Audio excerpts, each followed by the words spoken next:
और कलश वाली कन्याएं, परीक्षित यज्ञपति, शास्त्री मंडल, सबका सम्मान है। धन्यवाद। अब सुनो ध्यान से।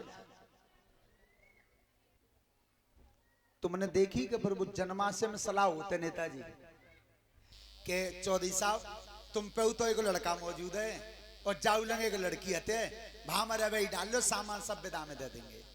तो पहले तो वो लड़का बाप बात ही सूदी ना करे हो, ज्यादातर राजी करियो ले तो वो का कहते हैं मालूम है, जितने पंच बैठे हो ना जन्माष्टमी में खूब कान खोल के सुन लो, इतने ही रुपया ले लूंगा तब विदा करवाऊंगा।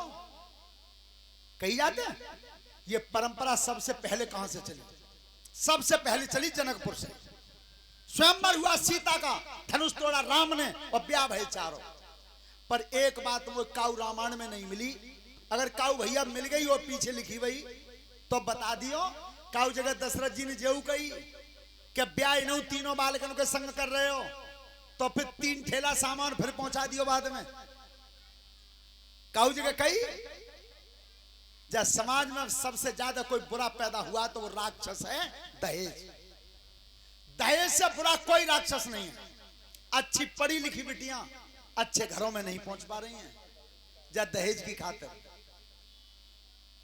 और एक बात ध्यान से सुन लो, मानो तो मान लियो ने मेरो तो कई बे को फर्ज है।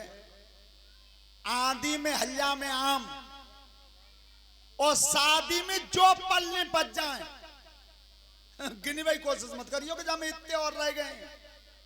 हाँ अच्छा जी बताओ क्या रयू जामे और वो लड़की को बाप न देवे तो करोएगा।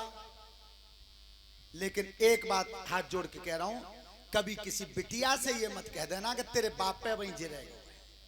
अरे कहो तो सीधे पे समझी थी कह लियो, पर बेटी से मत कहना कि तेरे बाप पे जी रहेगा, कभी नहीं।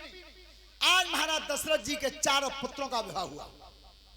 भगवान राम का विवाह हुआ सीता के साथ, भरत का विवाह हुआ मांडवी के साथ, लक्ष्मण का विवाह हुआ उर्मिला के साथ, शत्रुघ्न का विवाह हुआ श्रुतकीर्ति के साथ। बड़ी धूमधाम से महाराज दशरथ जी जब विदा करा के ले गए थे राजन परीक्षित, और भवन में जब पहुंची थी चारों लड़की तो सबसे बड़ी बहू थी सीता।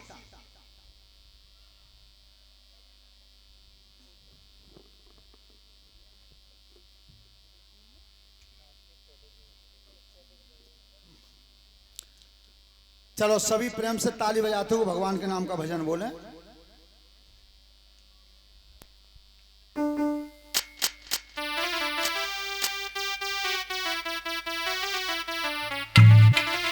हेलो